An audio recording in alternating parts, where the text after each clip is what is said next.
Hey folks, hope everybody's doing well out there. It's about 20 to 9 here, and I'm about to get started with my training session. But before I got started, I wanted to jump on and spend a few minutes just talking about some of the key things that I consider or I think about when I put together a workout, and the things that I believe are kind of fundamentally missed by a lot of people, but pretty important. So when I'm putting together a workout or designing a training session, the three phases that I kind of think about, or the way I like to think about it is, the first phase is activation, and then there's what I like to call imposed demand, or what most people would refer to as the workout. Most people get this phase.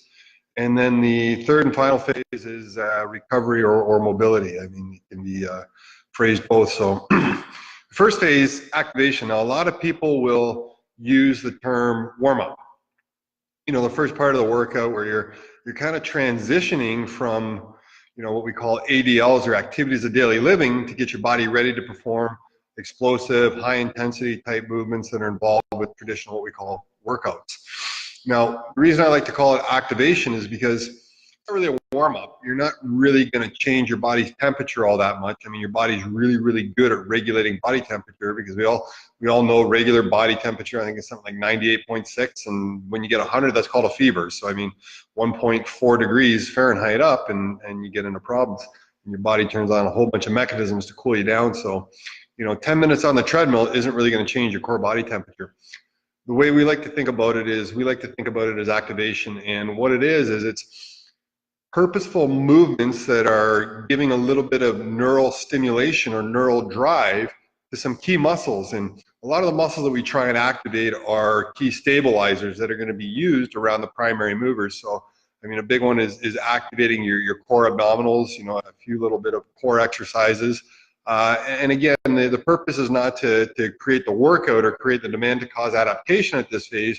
No, it's to give a little bit of force and a little bit of a stepwise approach from the demands and intensity of everyday life, which relative to workout are fairly low, and help your body transition and get ready, and help neurologically turn on or make your body aware of a lot of the key muscles that help stabilize the joints. Like, for example, in the shoulder, the rotator cuff; in the hip, the rotator cuff of the hip, the glute med and glute min. Getting the abs fired up, and getting everything ready to rock and roll. Now, the middle part, the imposed demand part, and the reason I use that word imposed demand is, the body adapts or works based on what's called the SAID principle. It's an acronym, SAID, and it stands for specific adaptation to imposed demand. And so the middle part of the workout, which takes the bulk of the time, is the imposed demand. Now, if you want to get stronger, you're going to use a weightlifting type of workout. If you want to improve your cardiovascular endurance, you're going to do more of a cardiovascular type of workout. If you're building power, you're going to do a power workout. And the workout, the specificity of the workout is really going to dictate the way your body is going to adapt. And from my experience, you usually find anywhere from 45 to 60 minutes is kind of the max that you can really generate the type of intensity that you need to cause the type of adaptation you're looking for. And one of the things with the imposed demand part of the workout or the training session is that intensity is critically important. What I found is that intensity really is the single biggest predictor of rate of adaptation. If you go to the gym and you basically just kind of lollygag through all the movements, not much is really going to happen. However, and we've seen this time and time again, people come in, they haven't exercised in a long time, and the environment brings out a real intensity, and we see adaptation happens relatively quickly. So intensity is a big component of the imposed demand of the middle section.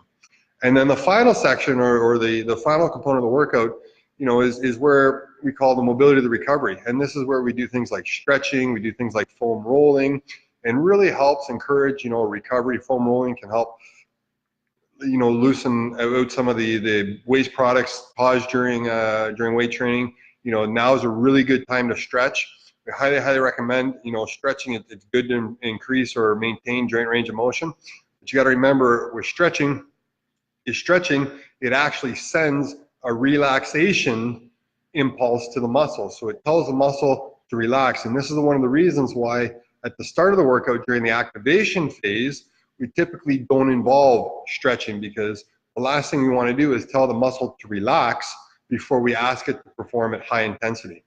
So next time you're programming a workout or you're heading off to the gym, make sure that you make a little bit of time for both of those segments. And it may do you quite well to cut a little bit of time out of the workout part or the imposed demand piece and get your body, take a few minutes to get your body ready to actually do the workout, and then take a few minutes afterwards doing some specific work to help your body recover. That time is going to be really well spent, because the activation period will really help improve the effectiveness and the safety of the imposed demand period.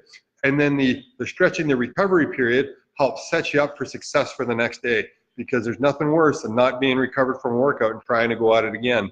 That's just going to lead to bad things. So that's kind of the way we like to think about it. Like to keep it pretty simple. We've got a little bit more to say on this, so if you want to tune in there next Tuesday about the same time, we'll be talking about how we select movements and how we think about programming a workout in terms of how to make exercise selection a little bit simpler. We got kind of 6 kind of key categories that we like to think about that can really help compartmentalize a workout, can really help you think about what exercises to put together. So if you're around and you have time next Tuesday, pop on in here, and we'd love to see you. Otherwise, have a great week, everybody, and hope your workouts are going well. And hopefully we look forward to seeing some of you around the rep room soon. All right, folks, take care and have a good evening. Bye-bye.